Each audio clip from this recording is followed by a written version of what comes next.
when it comes to the way the modern Christian parses the question, could there be extraterrestrial life? I think we need to go back and sort of give due credence to the theologians that have gone before us. In other words, there were very serious theologians, very serious Christians that had no problem with this proposition that there could be extraterrestrials. And they had good reasons for doing so. It didn't harm the biblical text for them. It didn't endorse a different theory of creation other than what the Bible had in its pages.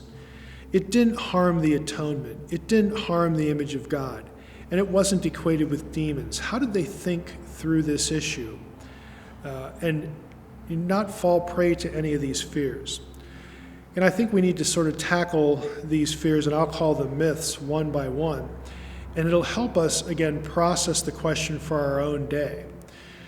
So in terms of myth number one, it would go something like this. There would be people who would feel that if there was an extraterrestrial disclosure or event, that just sort of tanks the Bible. Why? Well, because the Bible doesn't mention extraterrestrials, and so there either can't be extraterrestrials or the Bible's wrong. Now that reasoning is, to be honest, completely incoherent. There are many things, so many things, that are real and that we know are real that aren't mentioned in the Bible. For instance, planets beyond Saturn. The Bible does mention Saturn in one place, but we know there are other planets beyond them. So does that make the Bible wrong because it didn't mention Pluto or Uranus? Well, of course not. How about places? China. The Bible doesn't talk about China, doesn't talk about Australia, doesn't talk about New Zealand, doesn't talk about North and South America. So if the Bible's silent on those things, that means the Bible's wrong. How about microwaves? How about electricity? Again, there are just innumerable things that we know are real, that are part of our world, that the Bible simply says nothing about. And we don't think in relation to those things that undermines the Bible in any way. So why would we take that sort of thinking when it comes to extraterrestrials, the whole extraterrestrial question? Again, what I'm suggesting is we don't need to go there. We don't need to think this way, and frankly, we need to think better. We need to think coherently. Now, you could, in theory, actually go to at least two passages in the New Testament and justify the idea that there are other worlds. For instance, in Hebrews 1:2, the ESV has, God has spoken to us by his Son, through whom he created the world. But the Greek word behind world in that translation is actually plural. It's ionos. So you could translate the verse, through whom he, God, created the worlds. Again, through his Son, through Christ. Hebrews 11:3, you have the same word show up again. By faith, we understand that the universe, the ionos, which is plural, we could say, by faith, we understand that the worlds were created by the word of God, so that what is seen was not made out of things that are invisible. Now, I'm not suggesting this is how we should translate these verses. In Greek, you can have a plural noun that just sort of functions a different way other than to denote literal plurality.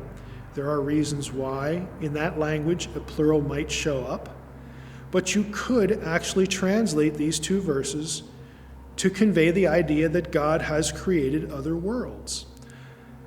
Now, that fact isn't something that would have escaped the early church. Again, in their discussion of other worlds, they knew about these things. But in our day, we seem to be totally unaware of them, and we seem to have been sucked in some cases, to this idea, again, a very incoherent idea, that if it isn't mentioned in the Bible, it can't be true.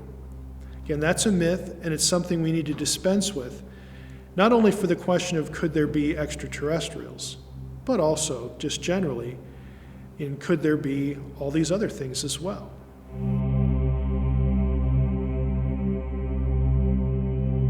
Now, as we're discussing myths or obstacles for many Christians in thinking well about the idea of whether there could be extraterrestrial life or not, I'm hoping you're catching the drift.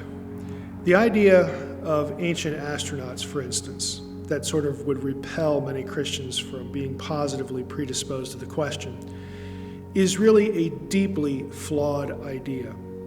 To have a really intelligent discussion about whether there could be extraterrestrial life or not, we need to take the ancient astronaut theory and just remove it from discussion. It is so deeply flawed that it really doesn't deserve to be in the consideration.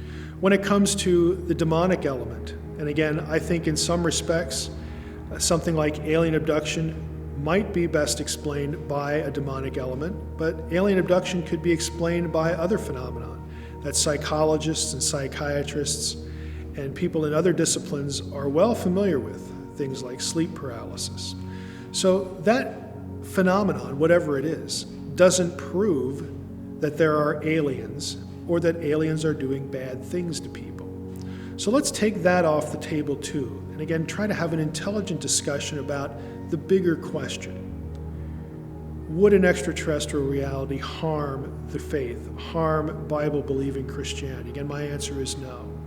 Now, the second myth to tackle would be something like this, that extraterrestrial life, if we knew it existed or had existed, would somehow prove random, undirected, godless, Darwinistic evolution.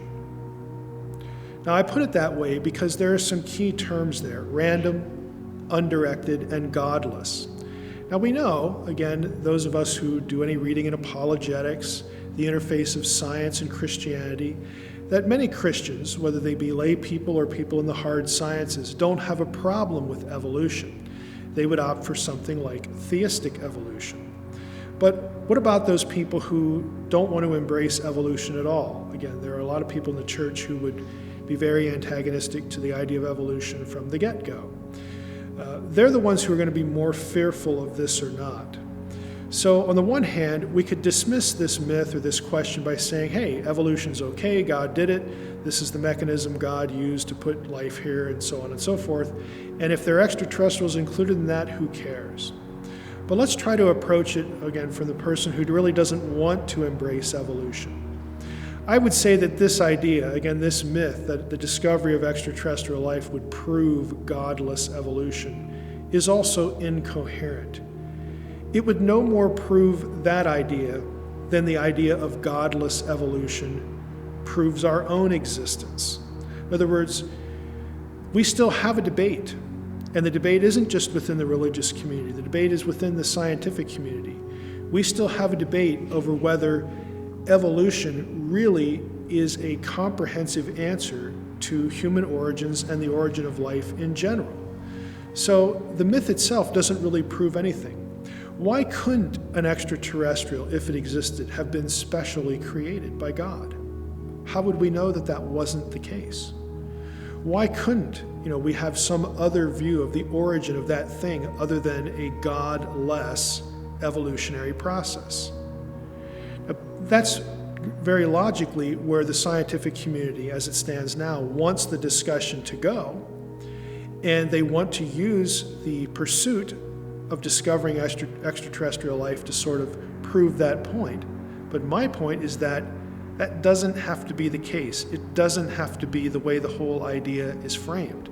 A genuine extraterrestrial reality would in no way explain the beginning of life, in its grandness. It wouldn't explain to us how we necessarily got here or what God did or didn't do. It just wouldn't do these things. Evolutionary theory can't necessarily explain these things now, even though we're talking about human life and life on this world. Frankly, again, a lot of this talk really is sort of ships passing in the night, where one idea gets married to another idea unnecessarily, and then sort of poisons the well for the whole discussion.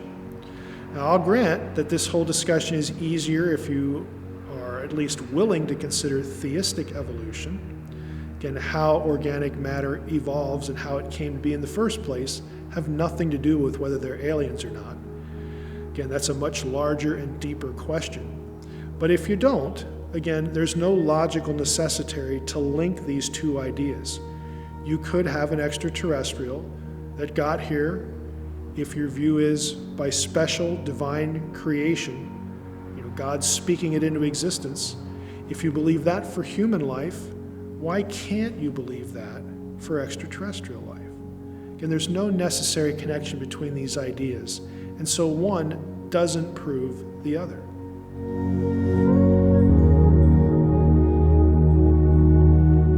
A third myth that we should address is, would an ET reality really undermine the doctrines of the image of God and Christ's atonement?